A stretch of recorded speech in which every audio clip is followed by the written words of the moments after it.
And we're back. So it says, determine if the following segments are congruent or not. How do you know? Remember that congruent just means that they're equal. They're exactly the same. So if one is the square root of 17, the other one should be the square root of 17. If one is the square root of 18, the other one should be the square root of 18. And if one's the square root of 17 and one's the square root of 18, then they're not congruent. So all that we need to do is find the distance of each one and then figure out if they're the same number or not. So I'm going to start with this segment over here. And remember, you label your points, write out your distance formula. Those are always our first steps. So my distance formula is a really big square root, parentheses, x2 minus x1, parentheses squared, plus y2 minus y1, parentheses squared.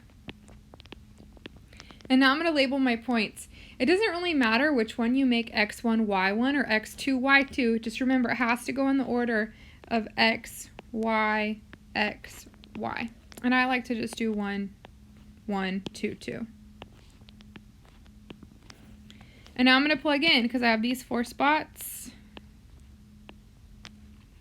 So when I plug in, x2 would be 0 minus 1, parentheses squared, plus y2 is 5, minus y1 is 1, parentheses squared.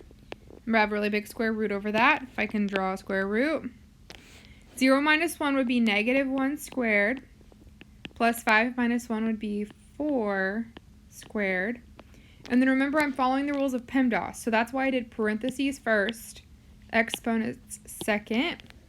So negative 1 squared is negative 1 times negative 1, which is 1, plus 4 squared. 4 times 4 is 16. But remember, it's not 1 plus 16 and I'm done. It was a square root over all of this.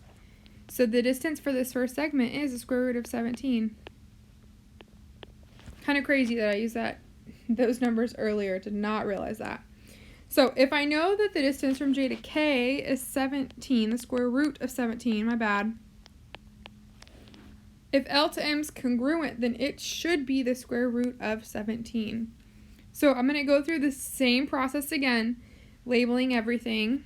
So I'm going to start with my formula.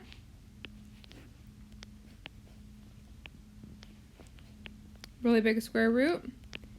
x2 minus x1, parentheses squared, plus y2 minus y1, parentheses squared.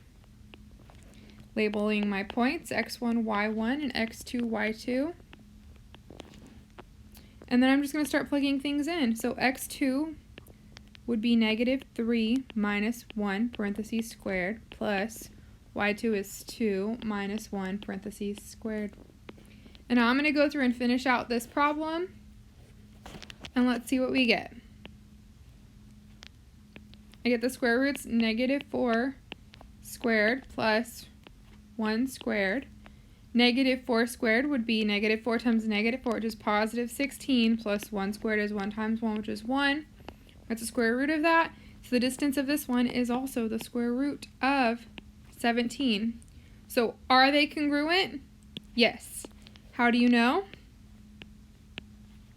And you can just say because the square root of 17 is congruent to the square root of 17, or JK is congruent to LM. And your work that you have is what backs it up. And that's how you determine distance and determine if they're congruent or not. And if you go back to the previous video, we also talked about midpoint. So after this, you know how to do midpoint and distance. Bye, y'all.